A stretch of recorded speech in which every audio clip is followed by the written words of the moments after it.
Chapter 2, Elementary Programming. Let's go. We started last chapter talking about the basics, covered Turtle, and it did a basic little hello world program. No interaction with the user. Things are about to change. Right here at the beginning, write a simple program that's going to calculate the area of a circle. So as always, we're going to talk about the problem-solving phase and the implementation phase. And we don't want to even think about coding until we have fully covered the problem-solving phase. Now, on some of these smaller problems that might seem a little silly, why are we going to be focused on a problem-solving phase? If I want to just get a width and a length and then multiply them to get the area of a rectangle, it's pretty straightforward, right? But we want to develop good habits and focus on the problem, and then the code should really almost be an afterthought. But really, there's going to be problems that we're going to come to where the problem's going to really require a lot of thinking. And if we go right to code and we don't take a pause and really try to brainstorm and make sure we understand the algorithm completely, we're going to find out we're going to be in a whole herd of trouble. So problem-solving phase followed by the implementation phase. So here, if we want to just write a program that calculates the area of a circle, what do we really need to do? We need to have a radius, right? We need to make sure we remember the area of the circle, the equation, which is pi r squared. Take your pi, 3.14159, keep on going, times radius. This is your area of a circle. We need to compute that using a given radius and then display the results. So I'm going to come over here to our IDE. I'm going to make a new program. I'm going to save this, and I want to save it to a particular location here on my desktop. Python programs, chapter 2. I'm going to make a new chapter 2 because I've already done some of these. Chapter 2B. There we go. And let's call this area of circle. And let's type up a skeleton program here. What I mean by that is, as you see here in this slide, we want to just put comments. So step 1 as a comment. Step 1 is what? Get the radius, right? Step 2, compute the area. And then step 3 is print the results. Now, we don't know anything yet. We don't know about variables, certainly haven't heard about formatted printing or assignment statements. So I'm just going to jump right in and put the code, and then we'll talk about it. So here, radius equals, let's say 10, for example. We're just going to set a radius. Let me change this to set as well. Compute the area. So area equals 3.14159 times radius. And then let's print the results. Print the area is area. This is our basic program. Without even knowing the details, I bet we can just look at that and probably make sense of most of it. Let's start at number 2 here, line 2. What's going on? Someone would say, oh, that's radius, it equals 10.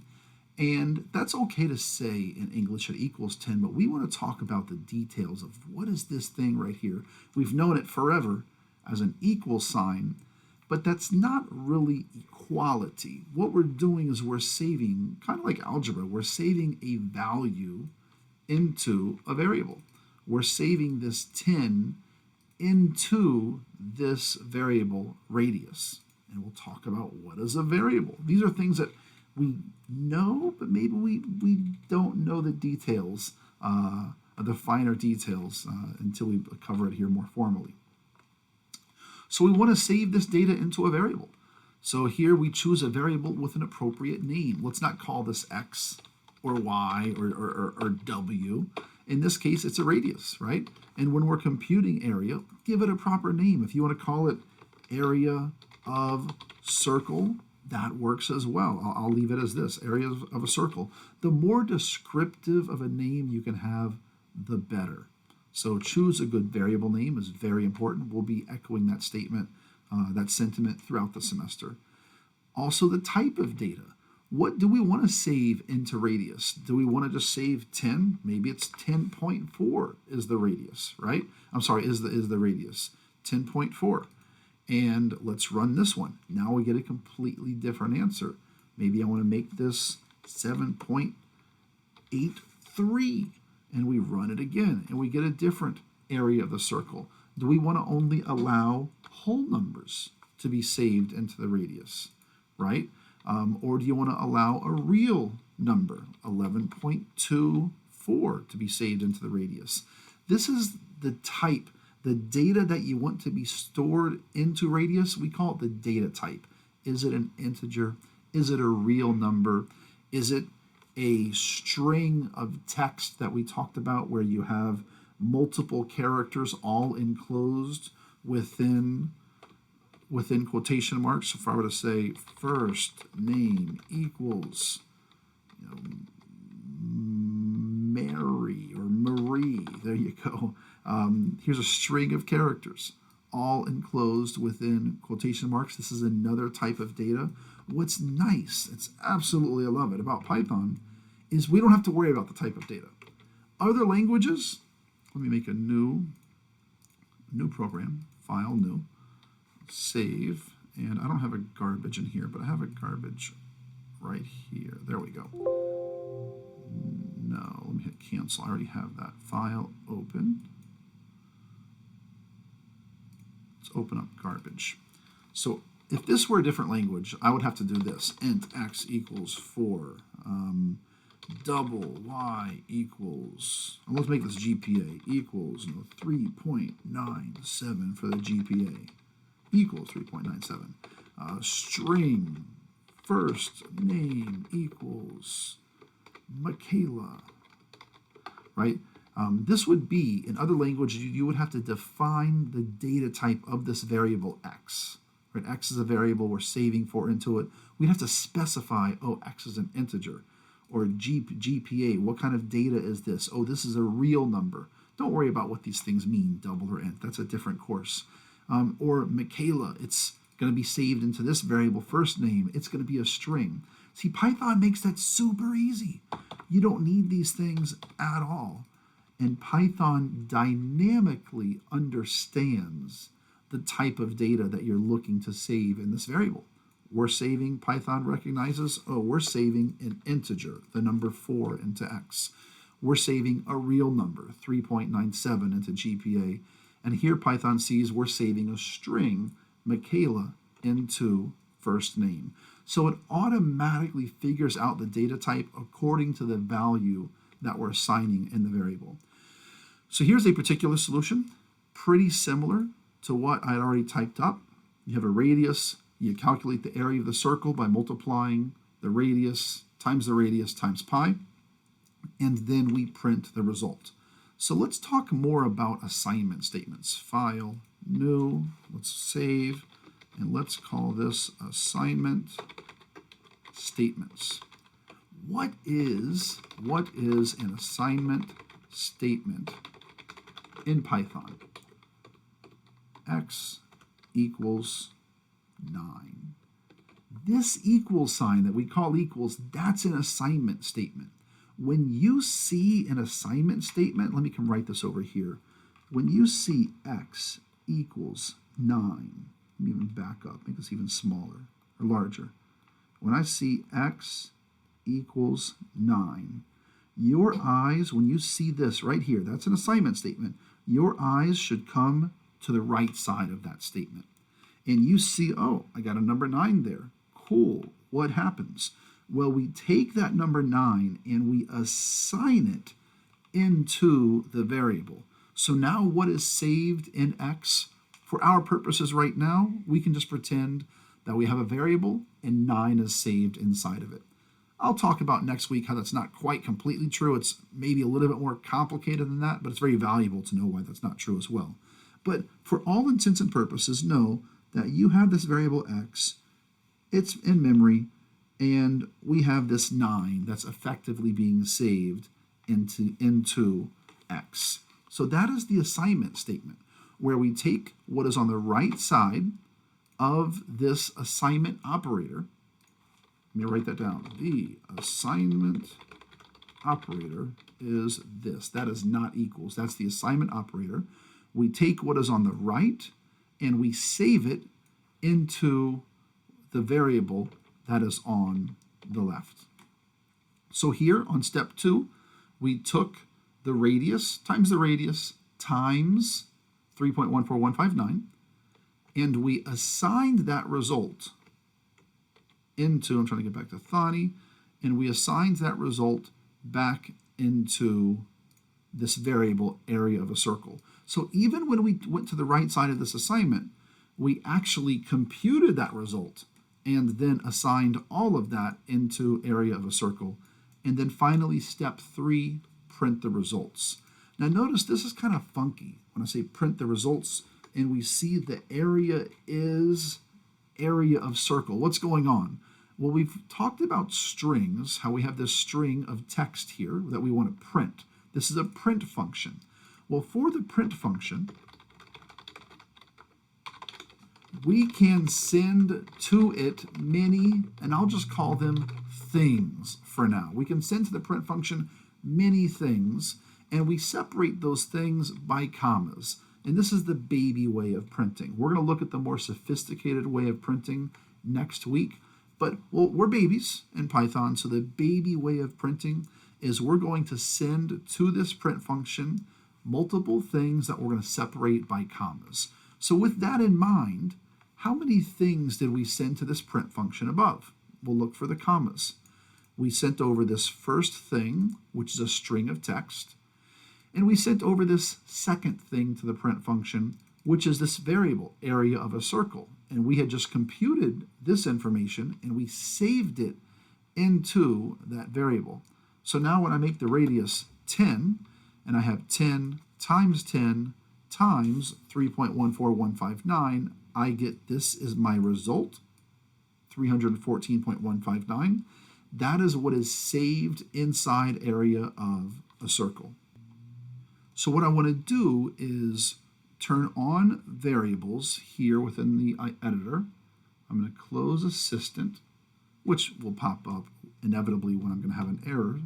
But still, let me see. And now let's debug this. Or first, let me run it one more time. And notice over here on the left, we see radius has the value of 10. Area of a circle has the value 314.159. And so now let's debug this program to see how the editor here will highlight it. This is why I told you Thani is a trash IDE from a professional perspective, but it's a fantastic IDE from an educational perspective, in particular the debugger. So when I debug this, it immediately highlights this first line to be executed, and I want you to watch what actually happens when I step into, I click this button that says step into the line. It goes immediately to the right side of the assignment. It sees that it has this value 10, and then it saves it into radius. And so now over here we have a variable radius with the value 10 inside. We come to the next line.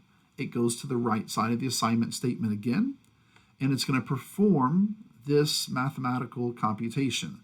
It's going to take 3.14159, multiply it times radius, which is 10. It's going to get 31.41, right? It gives this value, and then it again multiplies it by 10, and it gets 314 as the answer, which will then get saved into area of a circle. But notice, it hasn't saved it in there yet. All of that was the right side of the assignment, and now when I click F7 again or step into it finally creates this variable area of a circle.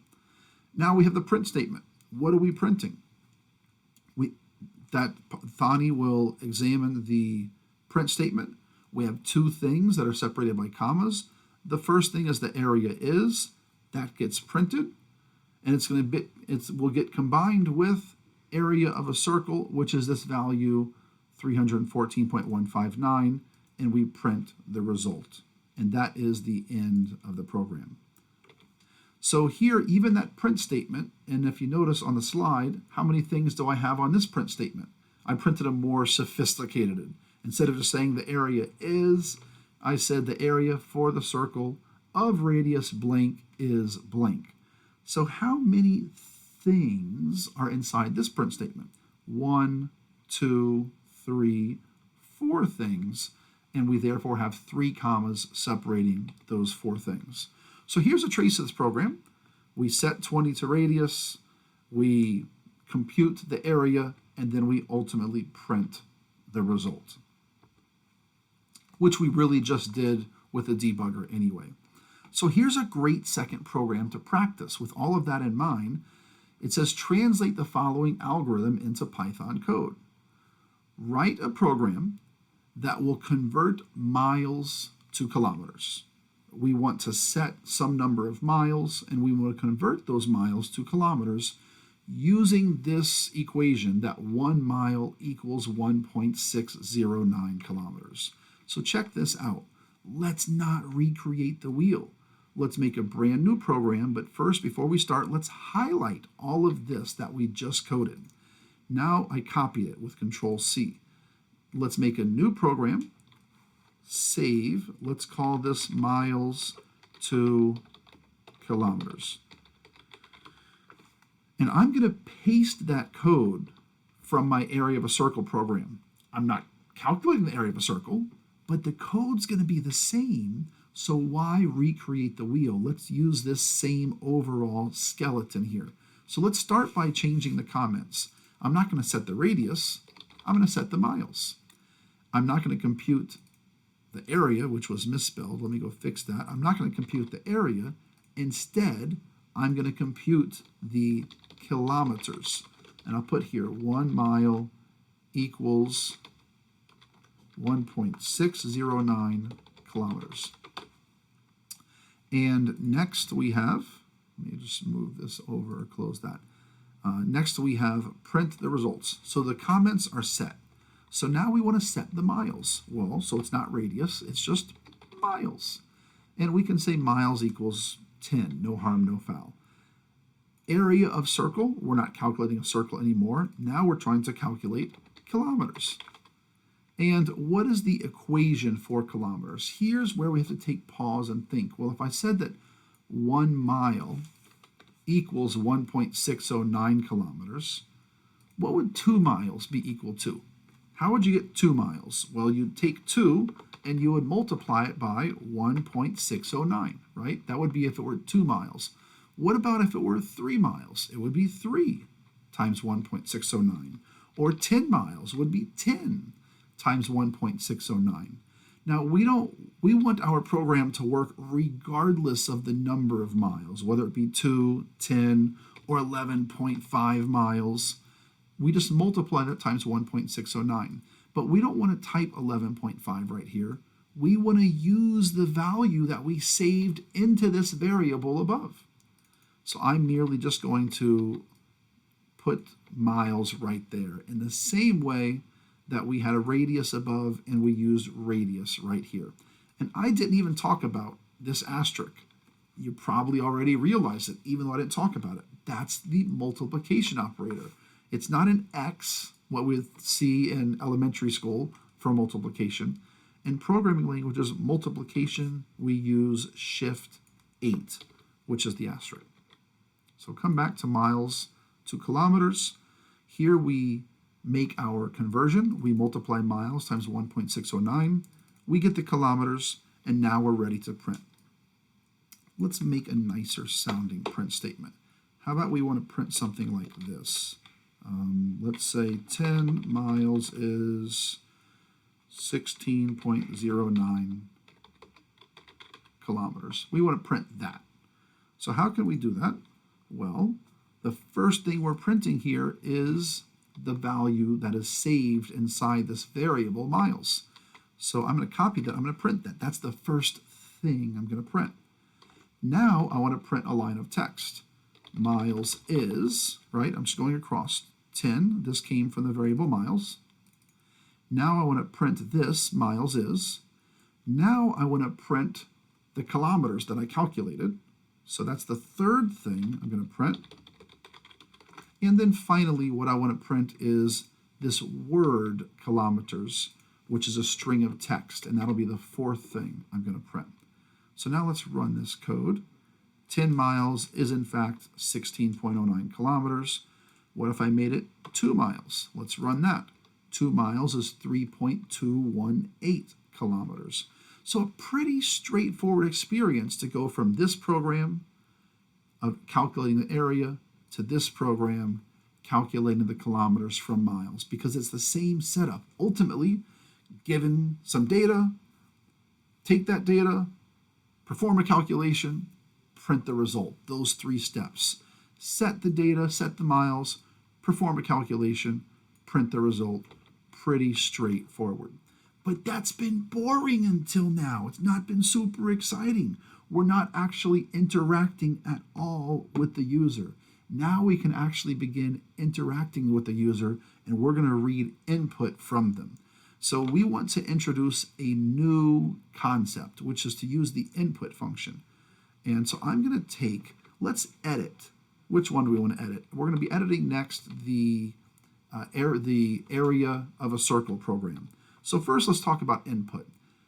In Python, we can use the input function to scan input from the user. Let's make a brand new program, file new, save, and let's call this welcome message is the name of our program. And we want to use use the input function to scan data from the user. So how about we do this? Let's type a message to the user, print, enter your name. That's kind of rude. How about please enter your name. So we want them to enter their name. So we have this input function available to us. Input.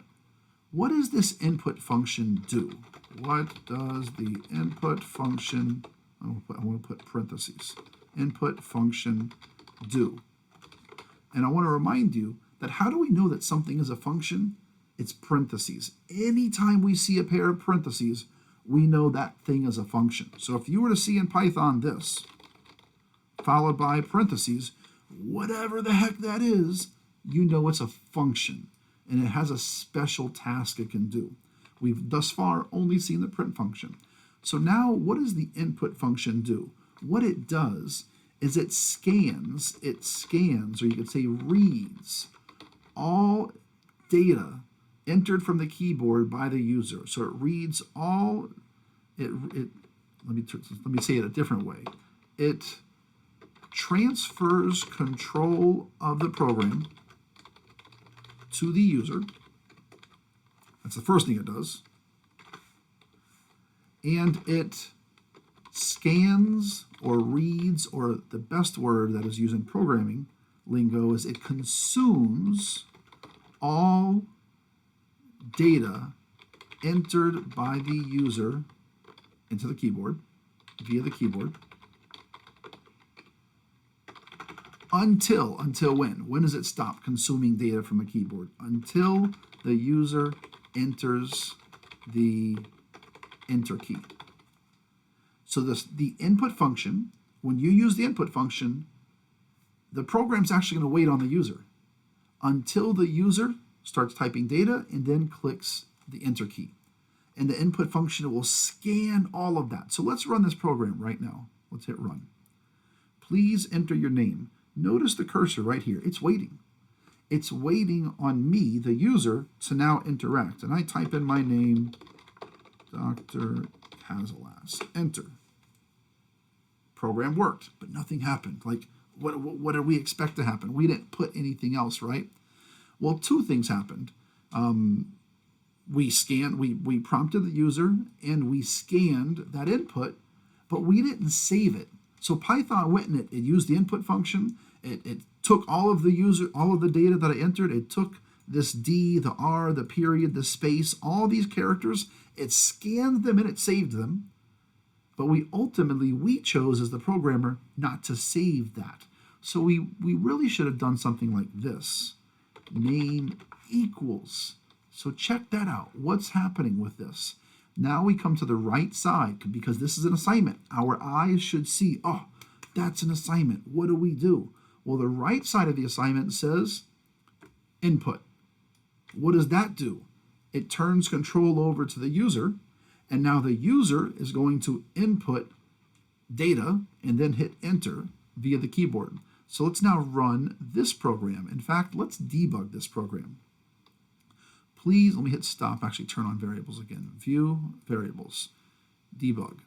Please enter your name is the first thing that the interpreter sees. So it's going to break it down, please enter your name, and then it's going to finally print that as we see now below. And so now we come to this command on line 4. The right side of that assignment is where we will go. And now we have the input function, and when I hit step into, it's waiting. The input function is just waiting on me. I can keep clicking. It's actually not letting me click anymore because it's waiting on me to enter data. So I will type in again, Dr. Cazalas. And now when I hit enter, because it's still waiting until I hit enter, done. Now it took that string of text, Dr. Cazalas, that's what's now on the right side of the assignment. So when I hit step into again, what just happened? We now have a variable name that contains Dr. Cazalas, and that's the end of the program because I didn't do anything with it. What I really want to do is this, print, nice to meet you, comma, name. And let's run this. Dr. Cazalas, nice to meet you, Dr. Cazalas. Whoa, now we're interacting with our programs. Now, how many things did we print here? Remember I said look at the number of commas to identify how many things are being printed. And you might say, well, I see 2 commas, but that would mean 3 things are being printed, but I only see this one thing that is inside quotations, so it's a string of text, and we see this other thing. Well, this comma here is not, this is a grammatical comma. It's only used for grammar purposes. I mean, I could have just done this, right? Please enter your name. And the name is Mike. Nice to meet you, Mike. So, of course, we're just putting a comma here for grammatical purposes. So when I now run this again, please enter your name, Michaela. Nice to meet you, Michaela. That comma is not that's not separating one of the things. And we'll call them what they're really called, parameters, later on. But for now, keep it simple. We're going to call them things. So here is now we're interacting with the user and getting input from the user. So let's see how we can use this now to change our area of a circle program. But first, one more concept and one more idea. Notice we had to print first to prompt the user, and then we use the input function. Well, Python allows you, it's really cool, this input function, it really allows you to take this prompt, whatever you want to prompt to the user, and you're doing that inside, of course, a print command, we can actually copy that and put it inside the input function. When I say inside, meaning we have input and we have parentheses, right? That's how we know this is a function. So inside those parentheses, I can paste that string of text that I wanted to print. And I'm going to delete this print statement now. And when I run this, watch what happens and pay attention to the difference. Here's the previous iteration where I had please enter your name, and I entered the name on the next line. Notice the difference here when we run this. Please enter your name, Michaela, and we're entering that name on the same line. And so now when I hit enter, the name was entered on that same line, and we get the result printed afterwards. So the distinction is, number one, we don't need a print command. We don't need to put a separate print command here and then do the input independently afterwards. Python allows you to put whatever prompt you want to use to prompt the user. You can put this inside the input command and then delete the print statement. But the other added benefit is that it allows that input to be entered on the same line as the prompt. So with that in mind, let's go back to our area of a circle program. And we want to highlight all of this code. Let's make a new program. Let's call this area of a circle. I'll even just click it. But let's add some words here. Area of a circle with user input. It's a long name, but it's clear. And let's now paste. So we had set the radius, compute the area, print the results. Well, instead of setting the radius, we want to get the radius this time. So I want to say radius equals input. And I want to be able to put inside here, enter the radius. And we want to now run our program and see if this works. Remember, this is an assignment. We come to the right side of the assignment. We're going to enter the radius. We're going to use the input function with the string inside it into the radius to prompt the user, and let's see what happens. Enter the radius. We throw in 10 for the radius. We hope to get a great result, but check out what happens when I hit enter. Python cops an attitude and starts shouting at me in red and said, oh, you did this. This is what's going on. Well, what's happening? Because these error messages, they seem scary at first. They can appear cryptic at times. What does it say? It says type error can't multiply sequence by non-int of type float. That probably doesn't make too much sense either. So what's going on is the following. The input function scans all of this information from the user, whatever they enter, and then it stops scanning as soon as they click the enter button, right? And what happens? There's one final thing. That entered information or data is saved as a string of text. Now, you can't multiply 3.1459 times a string of text. Whether or not that string has a number inside it is beside the point. You can't multiply 3.14159 times an actual string hello world, right? Everyone would agree. You cannot perform that multiplication right here. This would not work, right? Well, right now, radius, even if the user enters 10, let me run this code with the debugger. When we run this code, let me step into, it's asking me to enter a radius. I enter 10, for example, and I hit click enter. Notice this 10 is a string. We know it's a string of text because it has quotation marks. Even if it's a single quote, it's the same thing we've covered. It has quotation marks around that string. And we then save it into the variable radius. You see right here, it's a string with the 10 inside. And so now see what happens. When I try to multiply 3.14 times the string 10, Python's like, no, can't happen, error, and it stops the program. So how do we fix that? Because the user's entering a number, we know it's a number, I know it is, you know it is. How do we make that number become an integer or something we can perform mathematical calculations on and use mathematical operators? I'm going to use the int function, and this is going to be funky. I'm going to show you two ways that we can do this. The first way is a cheesy way. It's a way you should not do. I'm going to do this in two parts just to facilitate our understanding here. That I could take this variable radius, and I'm going to give it a long convoluted name. Radius as a string input, right? Or just put radius as a string. Because really, they're entering the radius, but it's getting saved as a string of text. And so now I'm going to use another function. Radius equals int, and look at what I just did there. This is a function, and we know it's a function because of parentheses. I've taken this radius as a string, which is this variable here, which now contains a string input from the user, maybe the number 8, but it's as a string, or the number 10 is a string, and we are converting that string into an integer. And we're then going to assign that entire result into the variable radius. So if I run this code,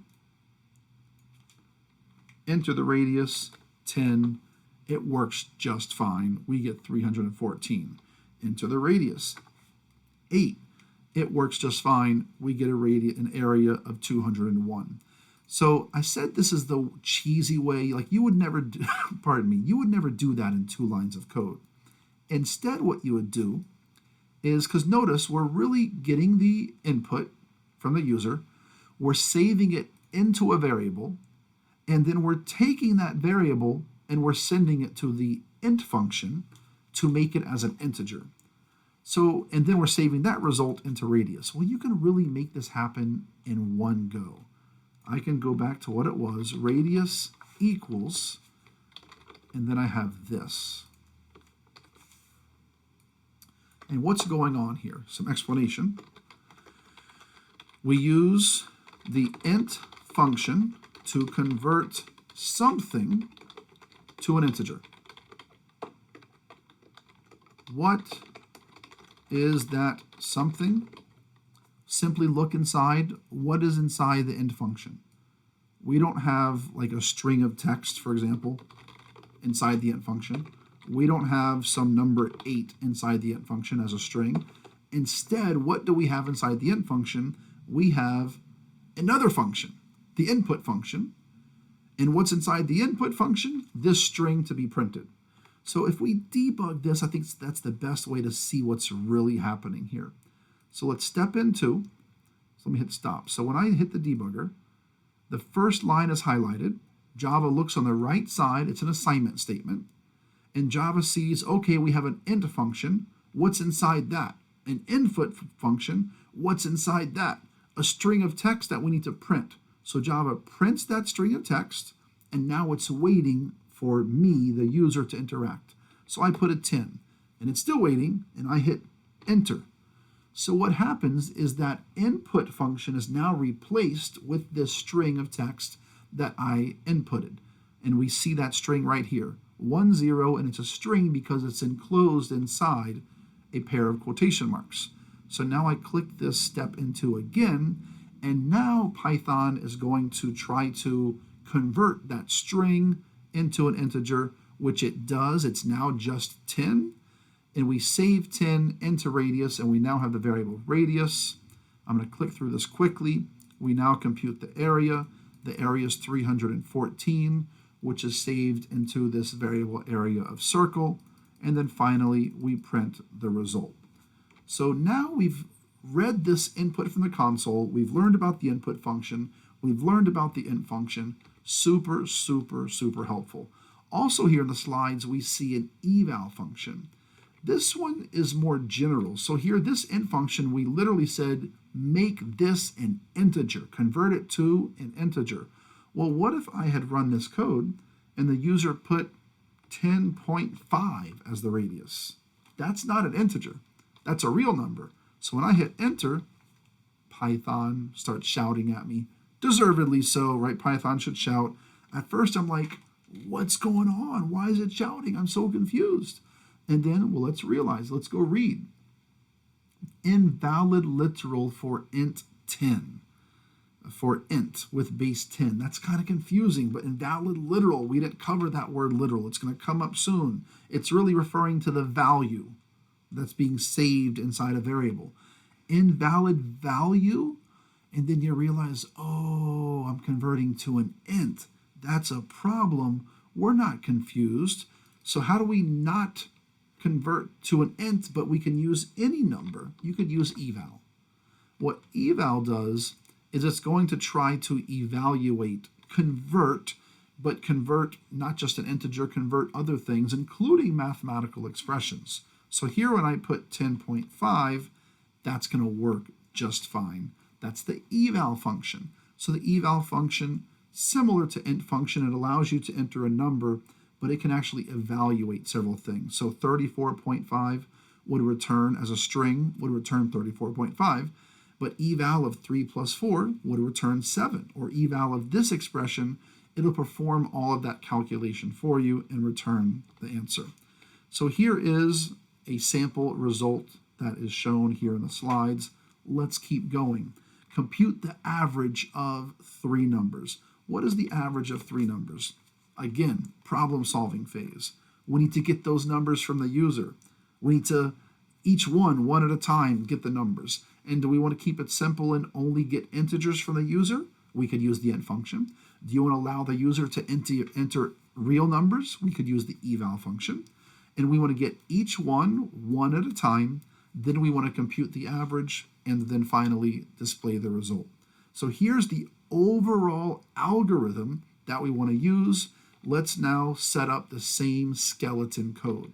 So with those comments, so file, new, save, average 3 numbers is our file name. And let's go back to this area of a circle with user input, and let's copy that exact thing and paste here. No need to recreate the wheel.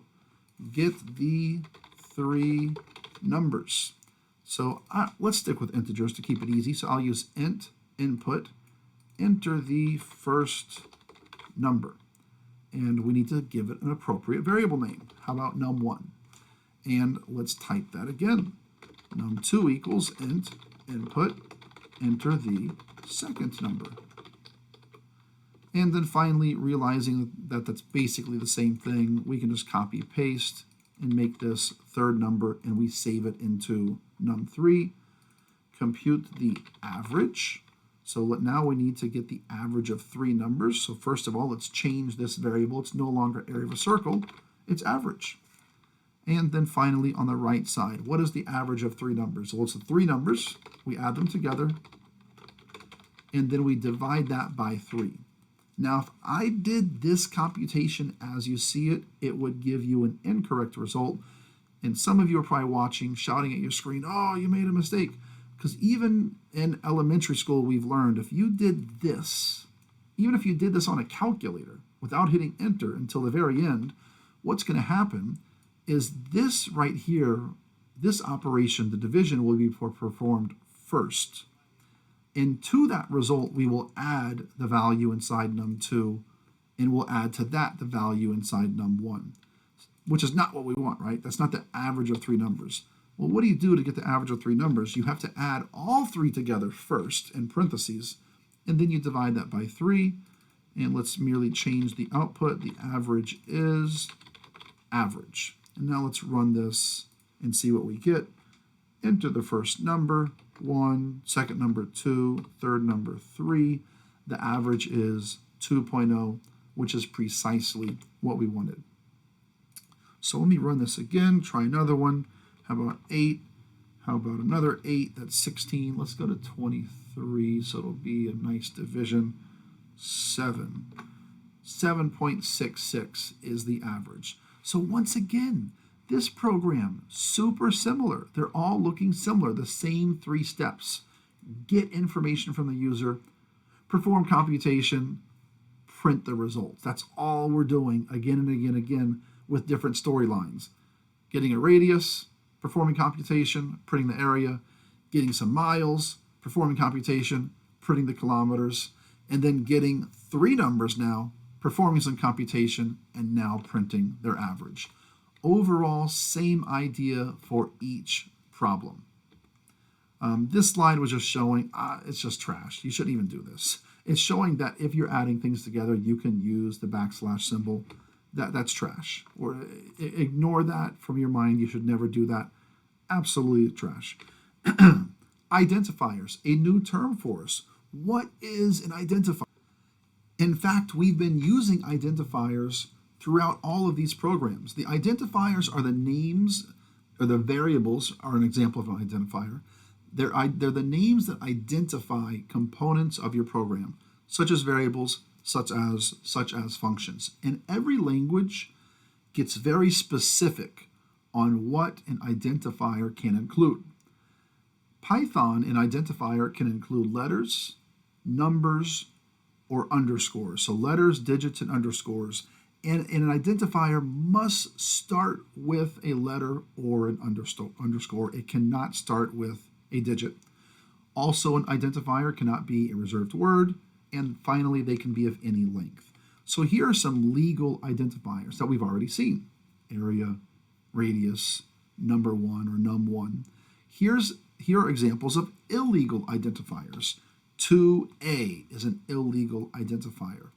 D plus 4, an illegal identifier because it has a plus sign. You can't use a plus sign as part of an identifier. 2a, you cannot start with a digit. And also Python is case sensitive.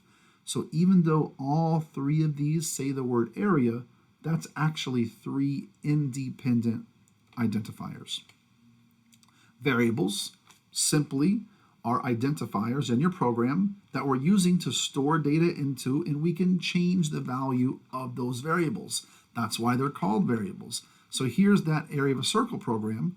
I could compute the area based off of a radius of 1, and then I could simply compute the area again on a different radius.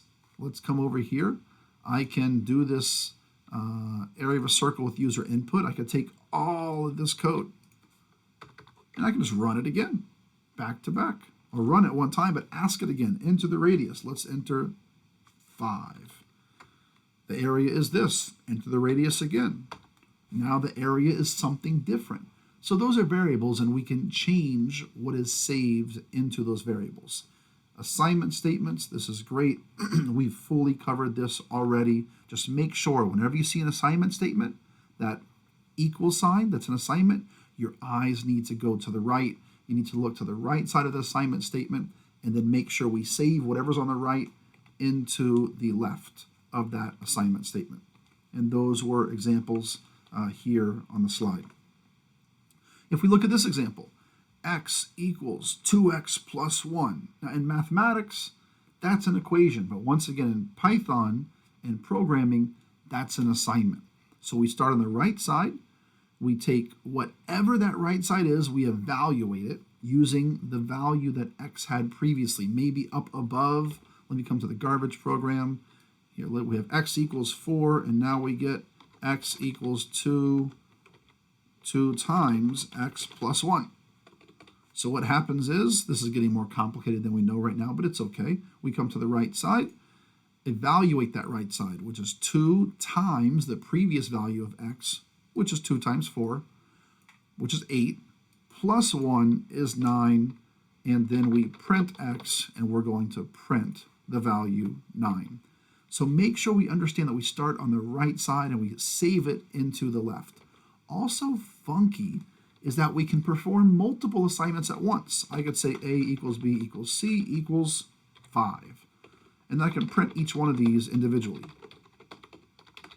And so what just happened, everything A, B, and C will all be equal to 5, but how did that work? It's an assignment. 5 gets saved into C, and so now C is 5, which then gets saved into B, which is 5, which then gets saved into A, which is then 5. I want to debug this. And we hit step over, start step into, we see the 5. Oh, it didn't. I was hoping it would do it in several steps. It didn't. But that's how it works, is what I described. Gets saved into C, then into B, and then into A, and they all equal 5. Just simply saying here that it's important to make sure we have declared our variables before we actually use them.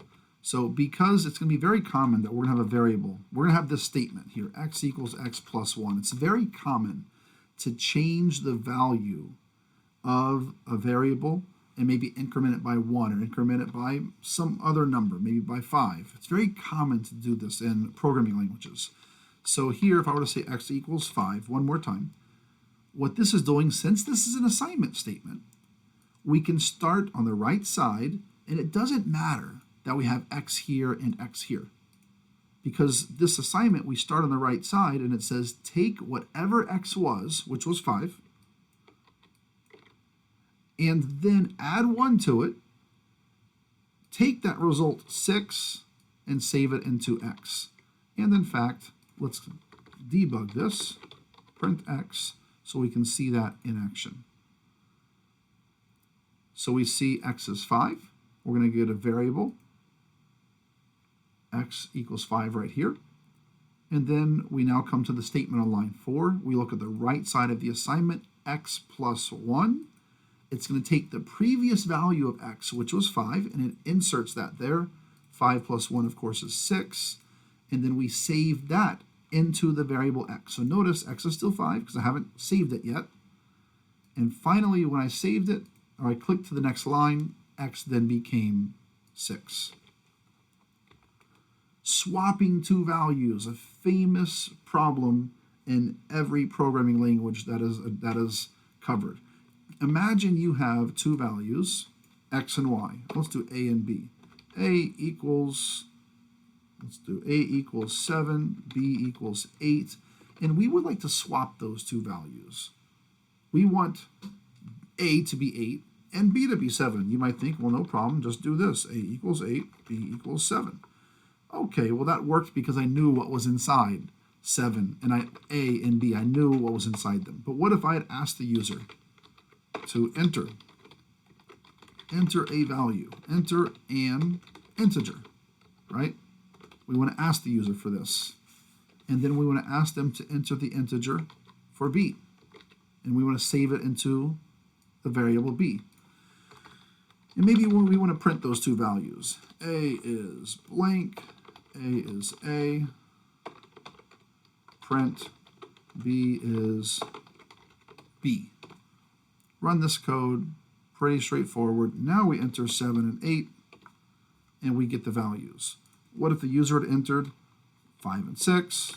It's a different set of output because it's based off of the input, right? So now that we see that, we want to swap afterwards. I want to type print. Now let's swap A and B. So after we swap them, we want A to be whatever B was previously. How do we do that? How do we do that? I mean, if you just say, well, let's take whatever is in B and save it to A. That sounds legit. Then take what's in A and save it to B. These are assignment statements, right? Take what's in B, save it into A. And then you're probably thinking, yeah, let's take whatever was in A and put it over into B. That looks legit, maybe. And then let's print, and let's see what we get. So I'm going to put a comment here. The comment is swap them. And let's see, does this work out the way we are expecting? 7 gets saved into A, and then 8. So notice A is 7, B is 8. We swap them. Now we have A is 8 and B is 8. Why did that happen? Well, because B was saved into A. So whatever B was, on this example, B was 8. Well, that gets saved into variable A. So now A and B equal the same thing. And so when I then take A and I save it back to B, oh, that doesn't help. That's not what I wanted. So what can you do? When we save B into A, we don't want to lose whatever was inside A. In fact, we want to take A and we want to save it into some temporary variable. You just call it that, temp. Or call it, if you want to spell it out, temporary variable. If we can take whatever's in A and save it into a temporary variable, then this line of code, when I take what's in B and I save it into A, no harm, no foul, because what was in A, we saved it into this temporary variable, which I can then use to save what was in A into B. Did that make sense? I'm going to call it temp, which is the classical variable name. And now let's run this. 7, 8, A is 7, B is 8. After the swap, A is 8, B is 7. Hopefully that made sense.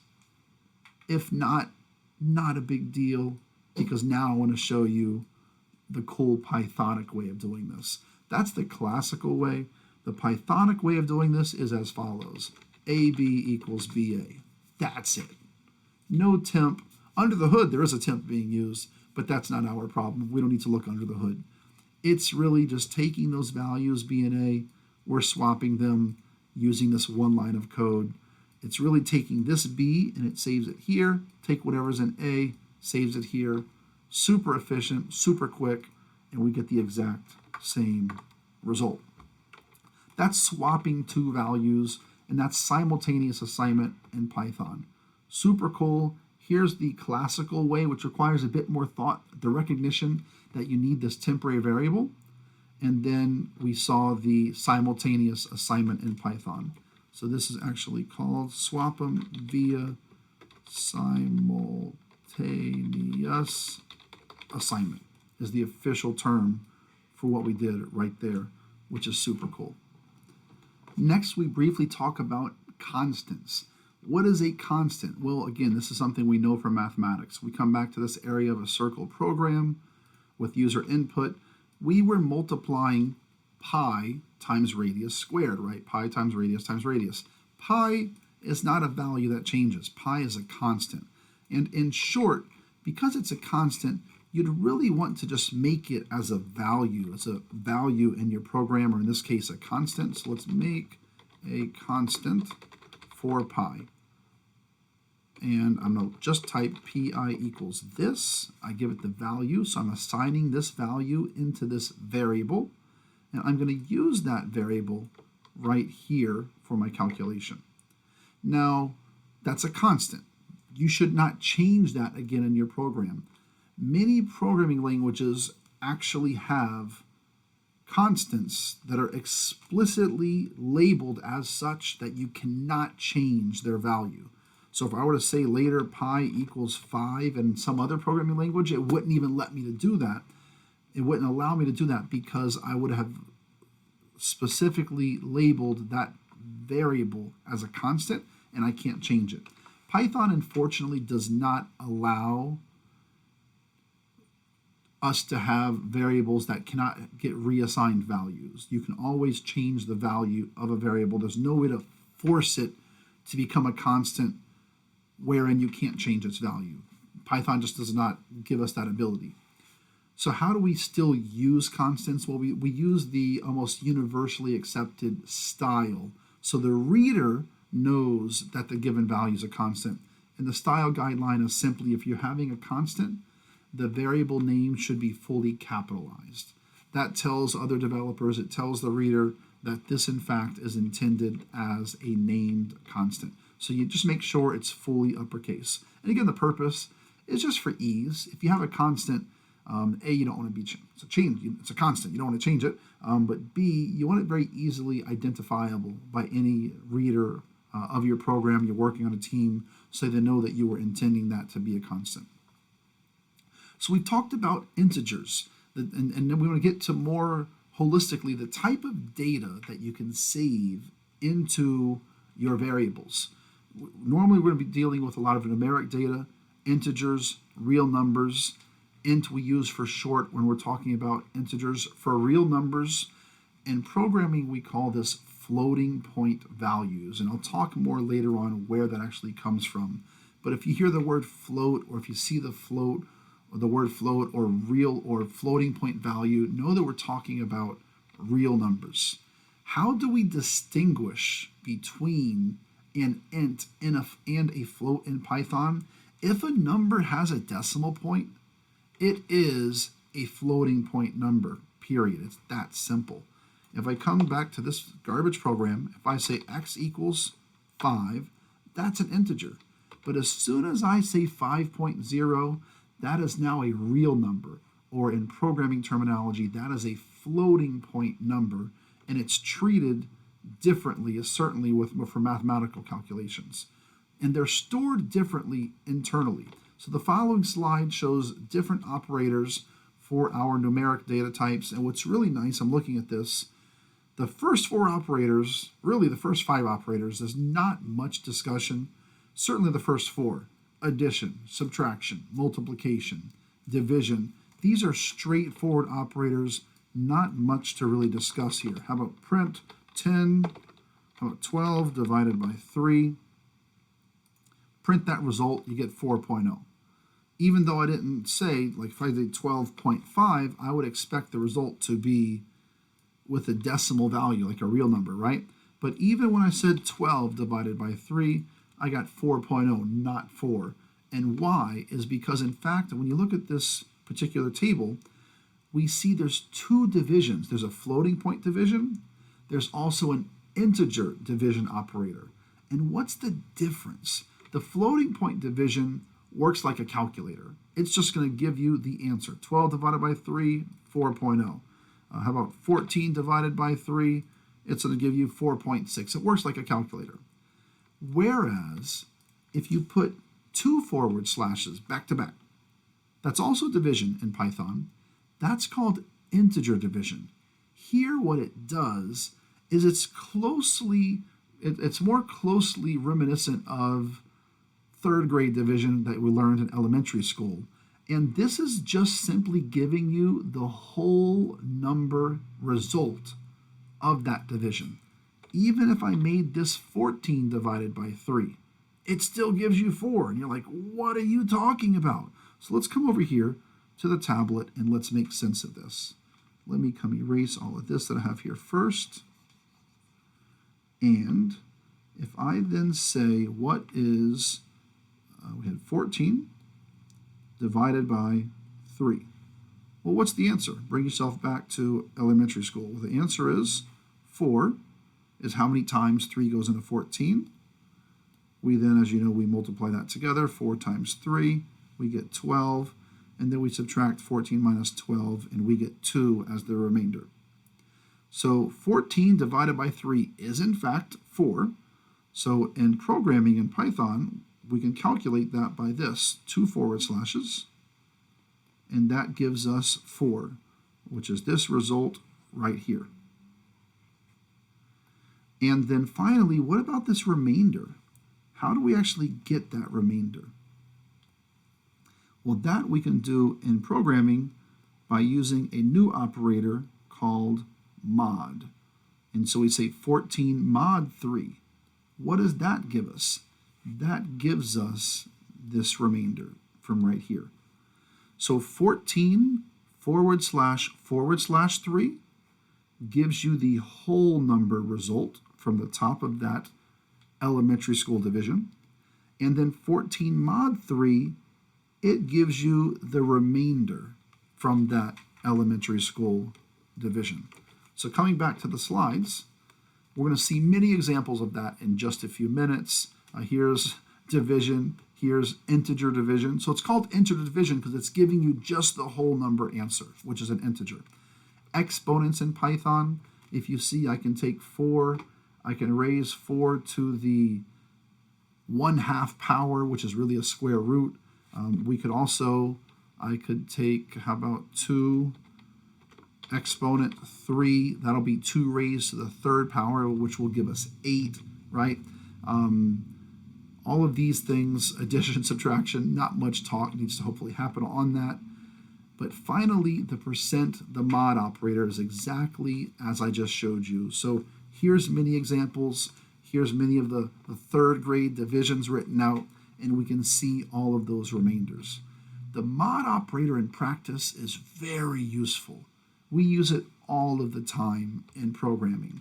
We could use it to see if an integer, for example, is even or odd. How do you know? Just think about that. How do you know? If I tell you 8 is an odd number, you'd say, no, it's not. Well, it's not. Tell me why. You'd say, because it's even. Okay, well, explain yourself. What do you mean because it's even? And then you'll pause and you'll think, well, because you can't divide it. 8 divides by 2 cleanly. Aha. 8 divides by 2 cleanly. What do you mean cleanly? Well, there's no remainder. Well, that's exactly it. So we could use mod to test if a number is even or odd. If we take a number and we divide it by 2 and there's no remainder, we know it's an even number. So if we take a number and we mod it by 2, what does that mean? That means divide it by 2 and check the remainder. If that remainder is 0, we know that number is in fact going to be even. So that's how we actually can make this happen, or we can use one example of using mod. Another example, given 195 seconds, how many minutes do you have and how many seconds do you have? Think about that. 195 seconds. Well, if you know that there's 60 seconds in a minute, 195 seconds would be, well, you do the math. Well, I got 60 seconds, 1 minute. You say, I got 2 minutes, I got 120 seconds. 3 minutes, 180 seconds. 4 minutes, oh, that's going to be too much, 240 seconds. So you're thinking, well, 180 seconds is 3 minutes. 15 seconds are remaining. So 195 seconds, you do the math in your brain, and you come up with that's 3 minutes and 15 seconds. So how do we calculate that? Think about that. How do we calculate that? We used integer division. to come up with, we divided that by 60 to come up with a 3 full minutes, and then mod we can then use to give us that remainder, right? So I'm going to come back and look at that one also on the tablet. Let me delete this. So if we have here 195, I want to know how many minutes. Well, if I divide that by 60, I get my answer. I have 3 minutes, right? And then how many seconds are remaining? I see that I get 15 seconds remaining. And so here, ultimately, I want to make sure we understand how we get those two values. How we get the whole number 3 is 195 / 60. That says do an integer division by 60. And how do I get this remainder of 15? I say take that same 195, take that same 60, don't perform integer division, instead do mod, which is what? It performs the integer division and then it looks at the remainder. So if you want to get this value up here, as well as this value down here, notice that we use the exact same numbers on both sides here, but here we have integer division to give us the whole number, answer 3, and here we have mod to give us the result. So now, with that in mind, we can solve a cool problem. Display the time. Write a program to ask the user for a number of seconds and display how many seconds and how many minutes we can actually get from those total number of seconds. We're going to use input. We're going to use our int function. I'd rather not use eval. And then we want to compute the minutes and the remaining seconds. So enter an integer for seconds. Here's a sample. Let's say they enter 500. And we want to print out 500 seconds is this many minutes and this many seconds. So let's come over to Thonny. Let's not recreate the wheel. Average 3 numbers. Let's copy this program. File, new. Let's save this as, let's call it convert time, or let's call it seconds to minutes, seconds. It's long, but it's clear. Paste. Step 1, get the seconds from the user. We can delete these 2 lines because we're only getting one thing from the user. Let's change this. Enter the number of seconds. We have int and input, right? And we're going to save this into seconds. Step 2. How about we just call this perform calculations. And then step 3, print the results. For perform calculations, what do we want to do? We want to calculate the minutes. How do we get the minutes? We'll come back to the tablet. How do we get the minutes? We simply took the total number of seconds, integer division by 60. So minutes equals our total number of seconds, integer division by 60. And then how do we get these seconds remaining? How do we get that? We're going to take that total number of seconds and we're going to mod by 60. So we take the original seconds that the user entered and we mod by 60, which merely gives us the remainder of this initial calculation. And then finally print the results. And we can say seconds, comma, seconds is the same as minutes. This is going to be long and ugly. Minutes and seconds. Seconds. I need to change that variable to remaining seconds though. And let me zoom out so we can see this clearly. Close and close. And zoom out some. And let's call this seconds remaining. I think I typed that correctly. We'll have to look at this clearly. Let's type in 195. 195 seconds is the same as 3 minutes and 15 seconds. Or how about 120? That's the same as 2 minutes and 0 seconds. And now we can put in any large number. That's the same as this many minutes and 18 seconds. How about we do one more? What about 10 minutes? That would be 600 seconds. So what about 602, 603? That's 10 minutes and 3 seconds. So mod, super helpful being able to access that remainder for our calculations. Here is a sample solution from the publisher. Allow me to say, I think this one's clearer and easier to follow. Numeric data types and operators. Here's just some practice for us. What is 42 divided by 5? I don't have a calculator in front of me. I don't know, but that's the answer. Trust me. This one, however, we can solve. What is 42 integer division 5? So how many whole number 5s go into 42? Answer is clearly 8. And when you make that division, what's the remainder?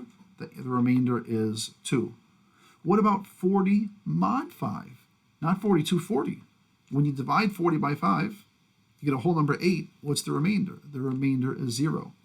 Here's one. Actually, both of these back-to-backs students mess up on. And it's great because when we ask even graduating seniors, what is 1 mod 2? It's like at times if they're not focused, because we overcomplicate it. Come back to the tablet. What is 1 mod 2? It's too straightforward to miss. Let me erase that. 1 mod 2.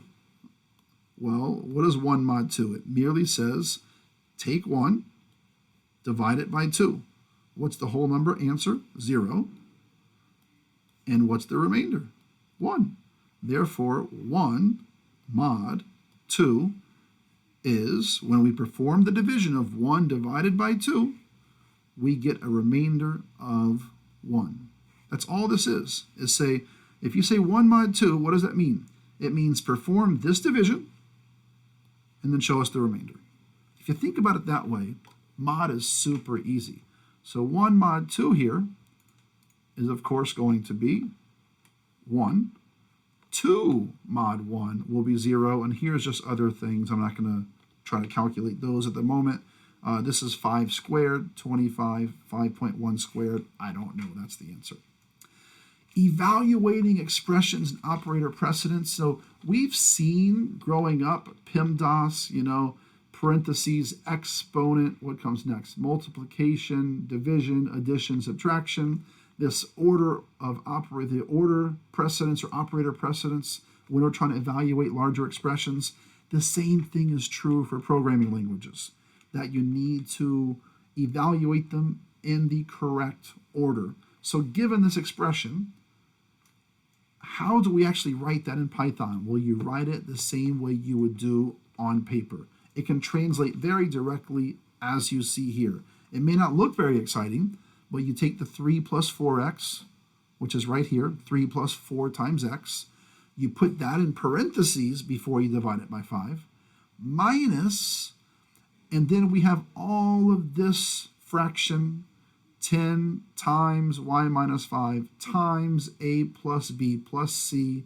You could have put all that in parentheses. The only reason we didn't have to is because everything was multiplied. We had 10 times this second term, which is y minus 5, times this third term, which is a plus b plus c. But the point here is it translates directly. If what you know from mathematics, it translates directly when you want to convert that in Python code. So even though we know this, reminders can be helpful. Operators contained within parentheses are evaluated first. As you know, in math, you can nest parentheses, putting a pair of parentheses inside another pair of parentheses, in which case the inner parentheses are also evaluated first. And when more than one operator is used in an expression, you have to follow the precedence rules. What are the rules of precedence? Exponents come first, then multiplication and division, and then the mod operator. Now, in particular, we have 2 divisions in Python. So it's multiplication, floating division, inner division, and remainder operations. Those are all of the same order. And then finally, we have addition and subtraction are applied last. Here's an example. You would not have thought I'm going to be talking about how to evaluate this mathematical expression. But We have parentheses. After the parentheses, we have multiplication, which is left associative. So we perform this multiplication first. Then we perform the 5 times 7. And then we have addition and subtraction remaining, and we go from left to right. Here's a checkpoint if you want to try to pause and write this as a single Python print statement. This is what you should get as a solution. And I'm going to stop here for now for the purpose of this video and pick up with augmented operators in Python. It has been fun. Leave a comment, reach out if you have any questions whatsoever.